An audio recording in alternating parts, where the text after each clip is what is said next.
It's time for another volume manga review. This is upside down.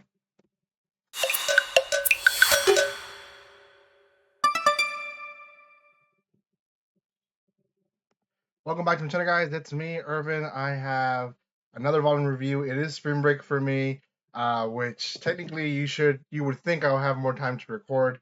I don't. I have less time. I have kids, so I like to spend my time with my family.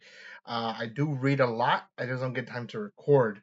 So I'm trying my best to record as much as possible for you guys. So this is gonna be on Shadow House, brought to you by Yem Press, and actually this particular volume is not brought to you by Yem Press. It's brought to you by me. I'm just trying to record this volume because they did send me volume 2 and 3 to review. So I had to buy one and read it for you, which I kind of knew what the story was about. I reacted to the anime itself already, but I wanted to go more into depth into the story. And yes, these are um, definitely a interesting manga compared to the anime. And before anything, guys, though, if you haven't done so by now, make sure you subscribe to my channel. Give some love by commenting, liking, and sharing. If you haven't done so by now, make sure you follow me on social media. There is quite a bit of stuff that I am posting here and there, especially TikTok. So if you guys haven't checked me out there, check me out on Anime Reviews 711. Subscribe. We're almost at 5,000. Hopefully, by the time this video releases, we are at 5,000, but if we're not, then subscribe. Okay, Volume 1 of Shadow House. Again, this has 2 seasons already.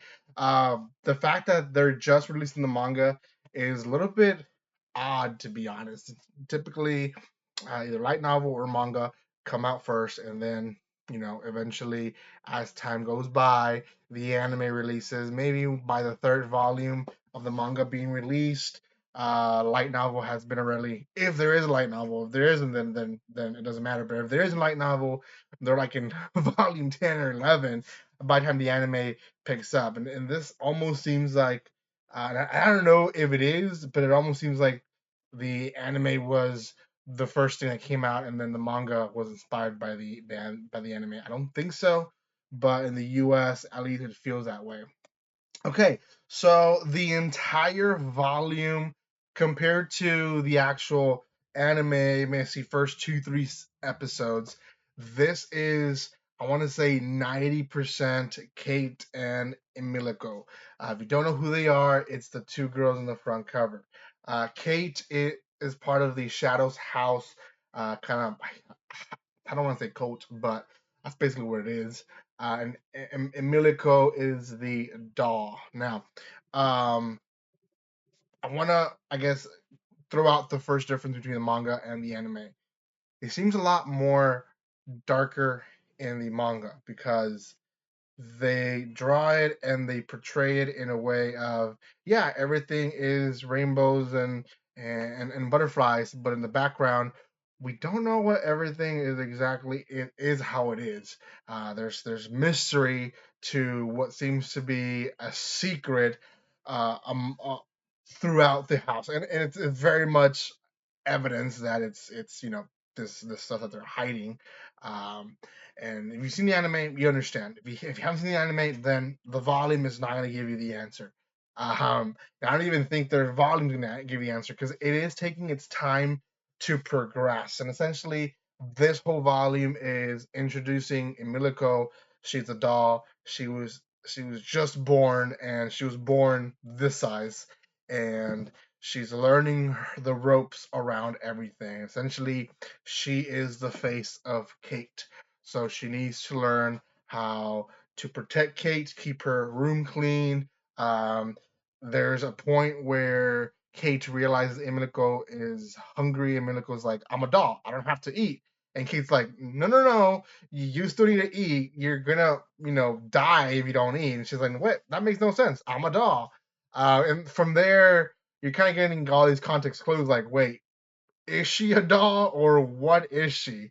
Right? Because even at the end of the episode, she hurts herself, and Emilico's confused of why she's hurt. Now, and it's not really thrown at your face like, oh, why am I hurt, Kate? But you can see it in her face, looking at her cut. She's like, why am I bleeding? Why am I hurt? And that's kind of how the volume ends. So I think it's gonna pick up there in that questioning. But throughout the series, there's a lot of things that's not questioned by Emilico, but her reactions are very much she's already questioning stuff like why does she have to do certain things and stuff like that. Why does she even need sleep, right? She talks in one of the chapters that she gets herself ready to go to sleep and she's like, it's silly, but we go to sleep, right? There is one chapter where she finally joins the group to clean, and we meet a lot of the other dolls there that will eventually become main characters in the series.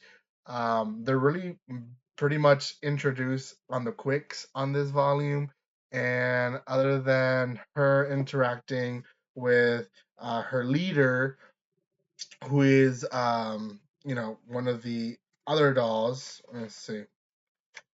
Ooh, losing it. Here we go. Sarah is it's the actual Shadow House. This interaction at the end basically shows us that the dolls follow their masters, right? She's super nice to Emilico, but when she's with Sarah, not one word of sweetness. She has to mimic what Sarah is, and Emilico's job is essentially that she has to mimic what Kate's is. So it's a story of essentially um, dolls figuring out that maybe they're more than what they are. If I was reading this without watching the anime, gosh, I would have been so hooked, to be honest.